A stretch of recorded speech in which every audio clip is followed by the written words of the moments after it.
Bu saz Halife Oğlan Sakı için Ahta Düldüm öz plakabında Bülbülen Saramancan ve Bilal Ahmetcan'ın parmayışına.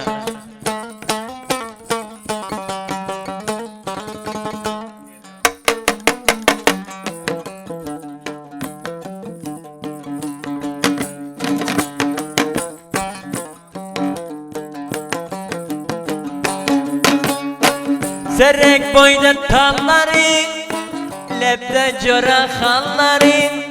Serek boyda talların, lebde cora halların. Ağ oğlan misli kayma, dodakların balların. Ahta düldüm elinden, bida düldüm elinden. Kara göz oğlan işke bil, sorup yasam dilinden. Xuda müyesser kılsa, oram alsam bilinden.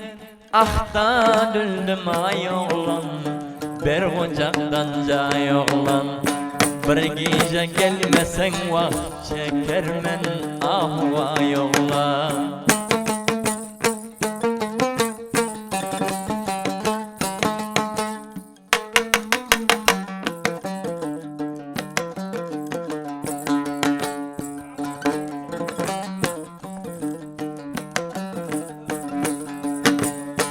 Hacı Şerif'ten bura Kulak askının raza.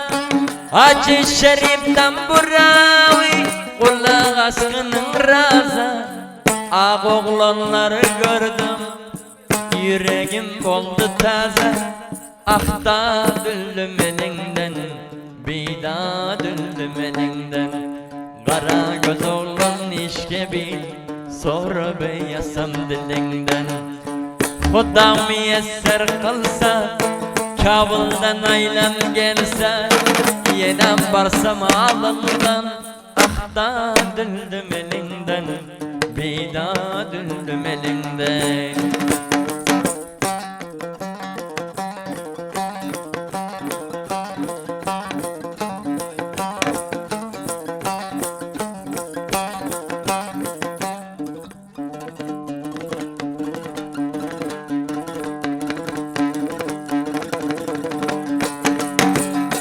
Bergenim tiyanıba, akşam yigen nanıba. Halpaklam sakinin, nisarama canminen. Bilalama canıba, ahta düldüm ay oğlan. Bir ocaktan cay oğlan. Meni derbeder edip çektirme ahu ay oğlan. Vâdıkhla bi vefadin, ya da sen bitay oğlan. Öldüm senin elinden, indi ahvay oğlan. Kabil'da misafirmen, ağ oğlan sen elinden. Geldim dağı daşlara, ağlap da duay oğlan. Ahta düldüm elinden, bida düldüm elinden.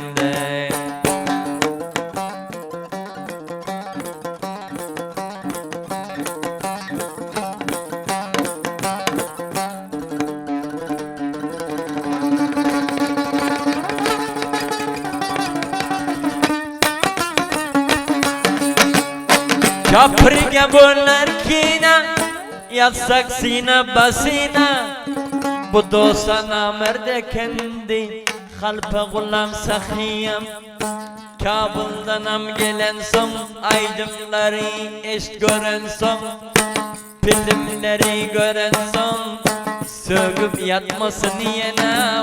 Ahta düldüm elinden, bida düldüm elinden. Halifadam derbeder, ağ oğlanın elinde.